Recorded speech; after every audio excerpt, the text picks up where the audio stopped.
YouTube, it's still Brian Phillips. Look at this. We got the T-33. Beautiful by Arrow, 50 millimeter. It's, I think, 600 millimeters on the overall wingspan. But look at this, guys. We're gonna try it with a 4S 2200. Some creative placement here. Way back, the 1300 has to go up here to get the CG good. But then we're still very slightly nose heavy, but I think we're close enough to where this is gonna work better than we did last night. We were in a big hurry to try to beat sunset. But as you can see, the sun is not set. So, throttle cuts off. We're gonna do a different type of launch this time, just to show you can be done. I am in the auto leveling right now. You can tell by looking at the ailerons, flipping everything upside down. There you go. So there's your auto leveling. All right, full throttle, or mostly full throttle. Woohoo! That was close. Okay, so now we're out of the safe. Did you see how close I was to the edge? Yeah. That was way too close. So just to be clear, we've got a little bit of wind today. 4S is a lot more crazy. But we love the way that this T-33 flies. And I would say on 4S, it is a firecracker of delight.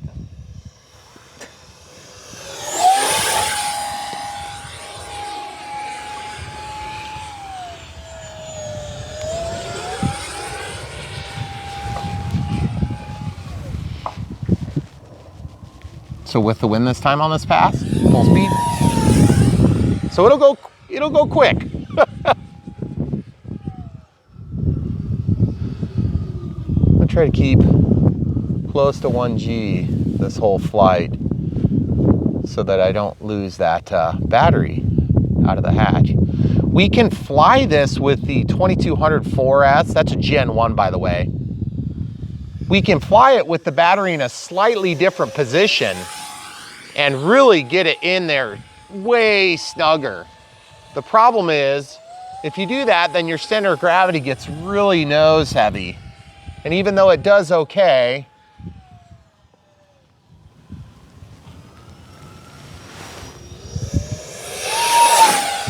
it's so cool.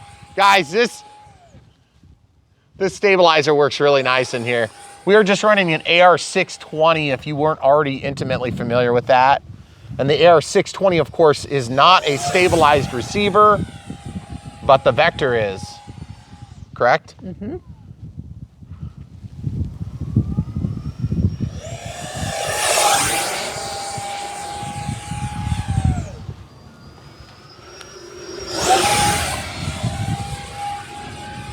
So this T-33 has been a ball to fly, and I'm really enjoying it. Now, that being said, could you fly this on 1300 3S as recommended and enjoy it? Absolutely. In fact, 2200 3S would also be an all right size class. You're gonna have to be a little bit careful on your placement of the battery pack.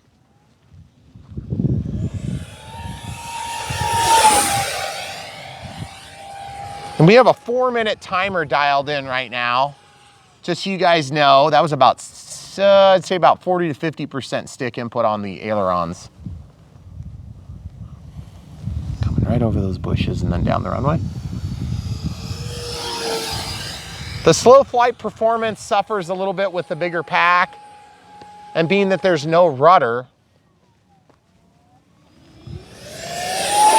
just a bank and yank, I feel like the 1300 does it just fine. So to be honest with you, if you guys want to have the best flight experience, 1300 3S is very good.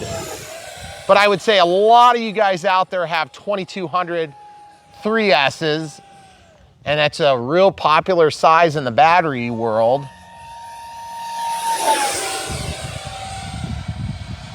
So my recommendation would be to try to get yourself a 1300 3S for best performance. 5, 4, 3, 2. And just so you guys know, I'm not backing off the throttle. I was just I'm not running out of power, I was just backing off the throttle rather.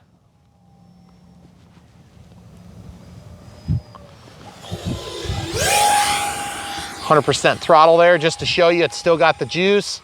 And that's after our timer has elapsed at 4 minutes. Granted, our 4-minute timer yielded about a 5-minute on 1300 rather. So we should have been able to get about 25%, 20 to 25% more than our original 4-minute expectation on 1300. We weren't pushing it like crazy though.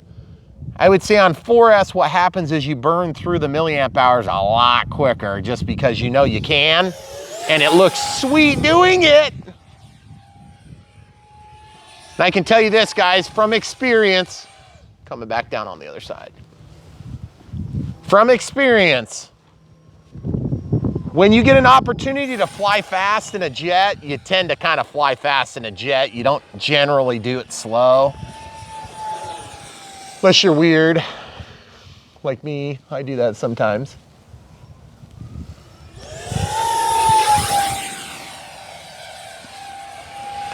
I'm trying not to ride the line too fast on this just because I want to be able to get into a good position with the wind for landing. In fact, we do have a voltage alarm. I haven't heard it chirp yet, have you? I don't think we've heard it. So. Okay, let's go over past the eagle killing zone over the other half of the property. See if we can take a little bit different approach today. We're gonna come over this low tree line here. The silver is doing good up against the silver sky today. Surprisingly good. Turbulent air is probably gonna be present there. That's what I was thinking about for my approach there. Honey, what do you think? Oh, yeah.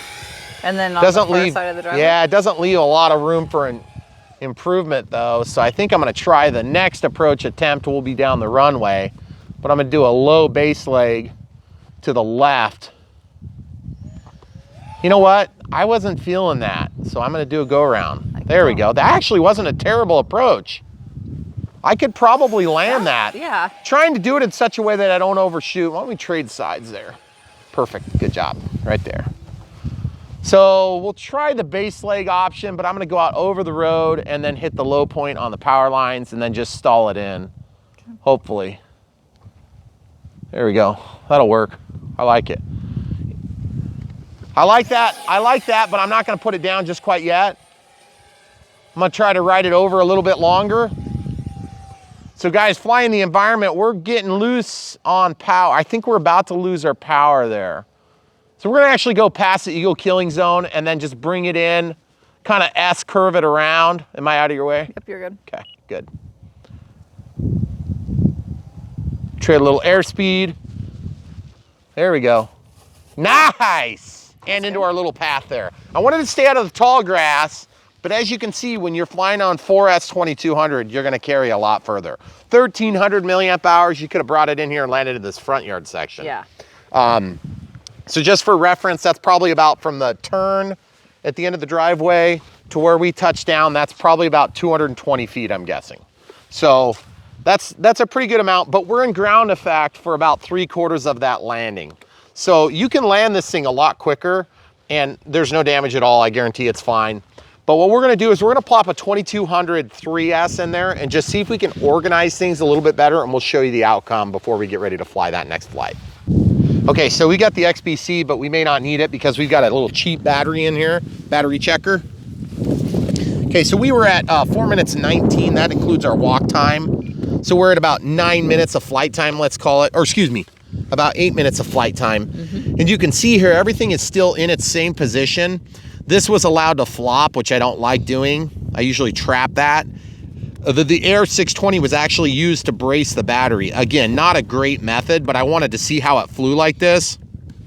And so originally we had this actually tied up in a different manner. And you see we're still secured inside the plane by the loop, but you could have that pop out and do a catastrophic failure on you.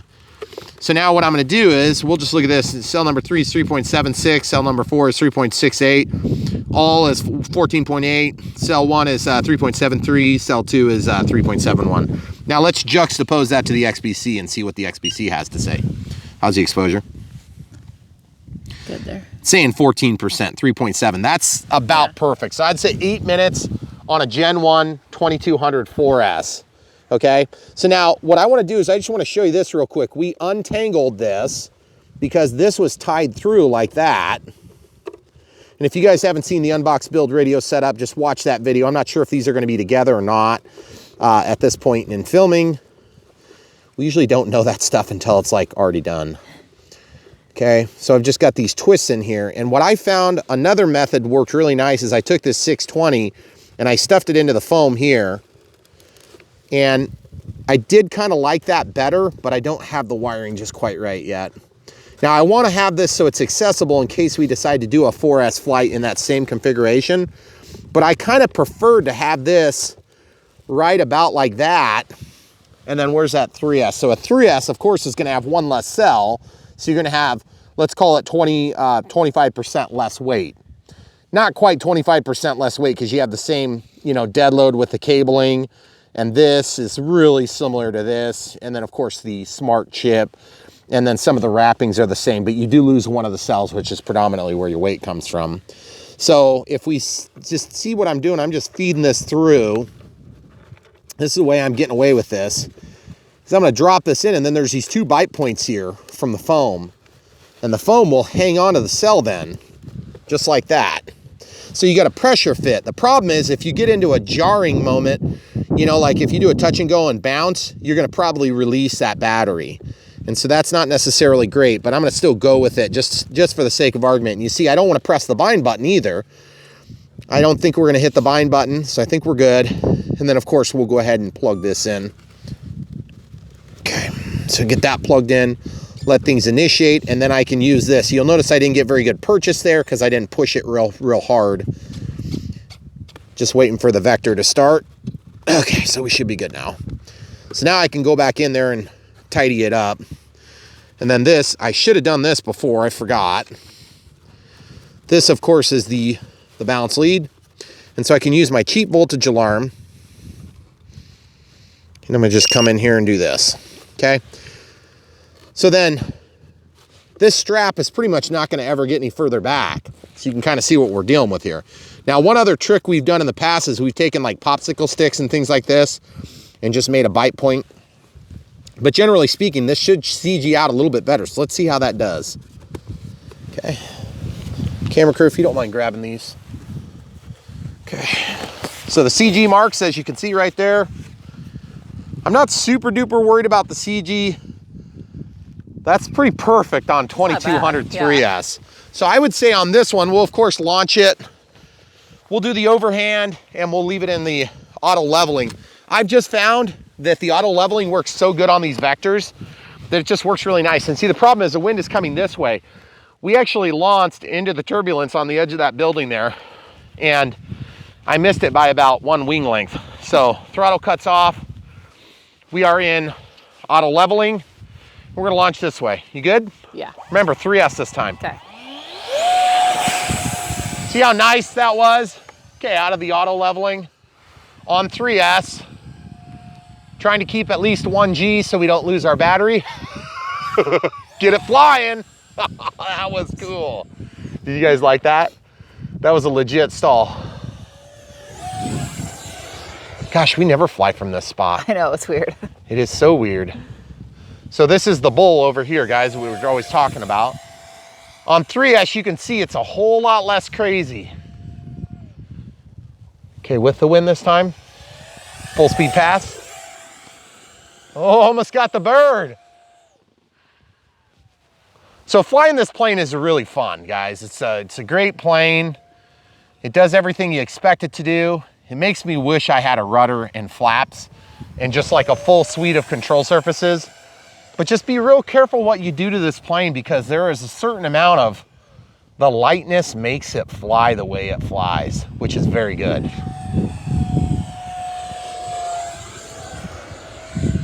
And as you can see, we haven't destroyed the ESC or the motor, putting it on 4S. Relatively small flying environment here, as you can see. Maybe a 100-foot circle there. Got about 30% input on the elevator.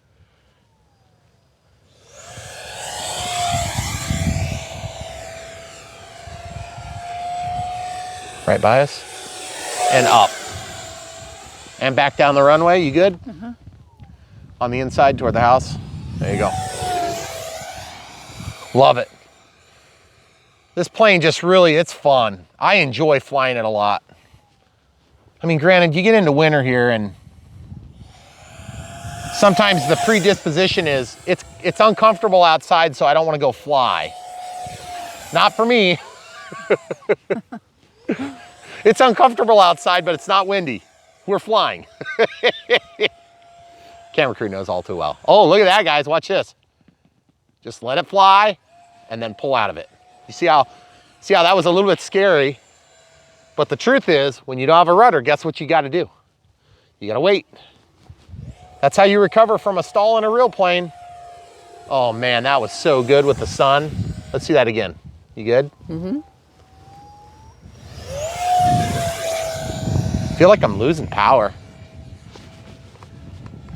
but I'm not.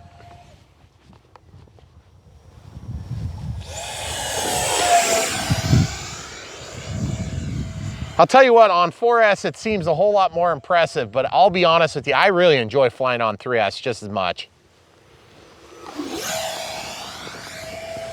Whoa, that was crazy. Whoa. Did you see what just happened there? Do you know what happened? Did you lose orientation? That was totally a high-speed stall. No, I didn't do that. The Vector did it. I vectored out the Vector. What's your Vector, Victor? So do you know why I did that? No. I think I do. I think that the Vector got confused because there was turbulent air over there. And I think I got it just into the right stall conditions. It flopped it? Yep. Fortunately, I was very lucky. It's kind of redundant. Okay, let's go back over to our main flying spot here. I'll just bring it over here and trade off some altitude for airspeed and just get into position so we can land right where we landed last time, maybe. Okay. That's our countdown timer, but there's no way we're out of juice yet. Oh, wait. Did you hear that? Yep. No alarm. I think we're still golden.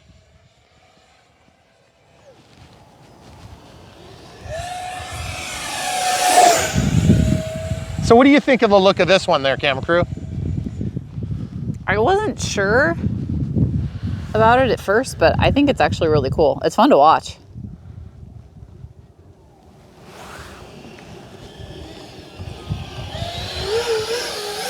It'll fly pretty slow for a little EDF. I mean, to be honest with you, slow flight's scary when you're doing planes with bank and yank setup, because slow flight, you don't have many courses of action you can correct from. What are your recourses in a regular plane? You can use the rudder to really help direct traffic, you know? That is really slow and cool.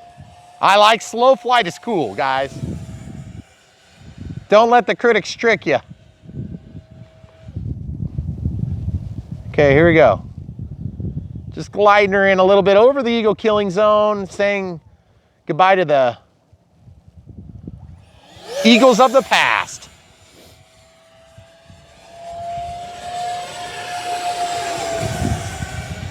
I think we could go for a couple more minutes. What do you think? I was just gonna say, I think you're pushing it. Oh, well then I'll land.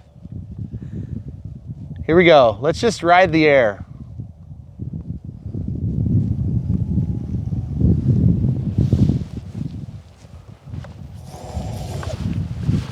Okay, so let's go up and look at it. All right, so you could see at the very end there, I kind of gave it some throttle. And that was kind of one of those things where I was like, yeah, let's see if we can take back off.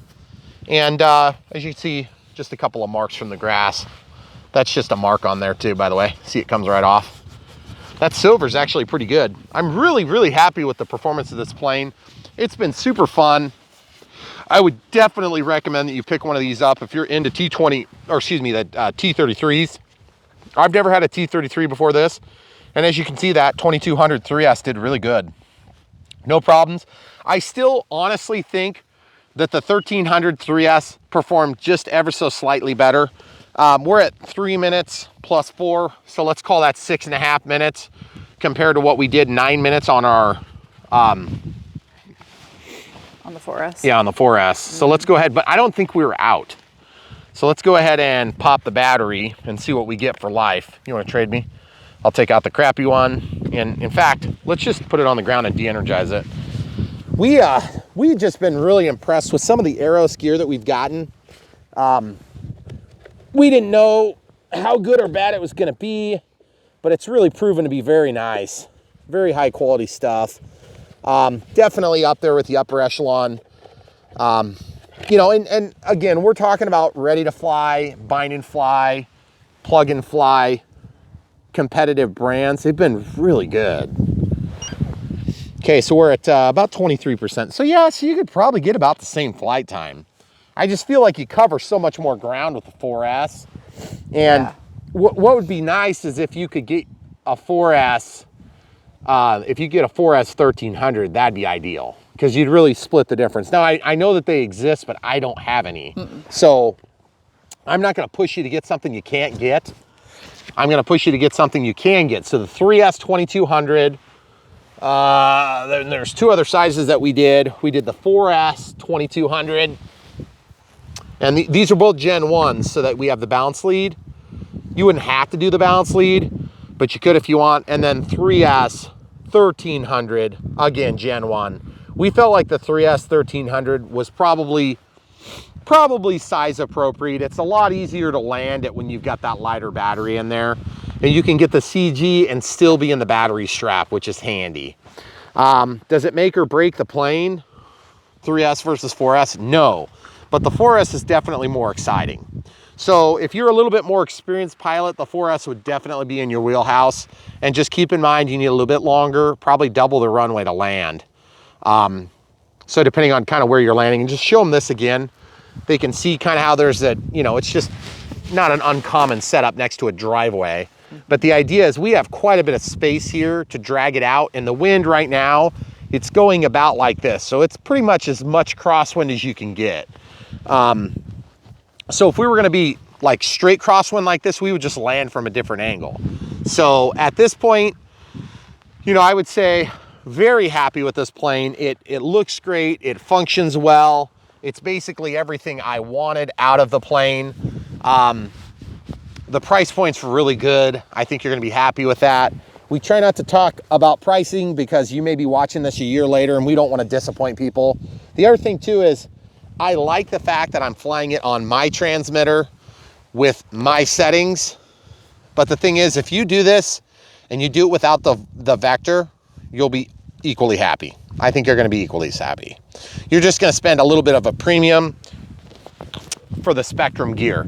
And I think really that's where it is depending on if you want to set up AS3X and safe on here, or if you want to just set up, you know, a less sophisticated receiver and then use the Vortex. That's going to be really the ticket that's tough to answer.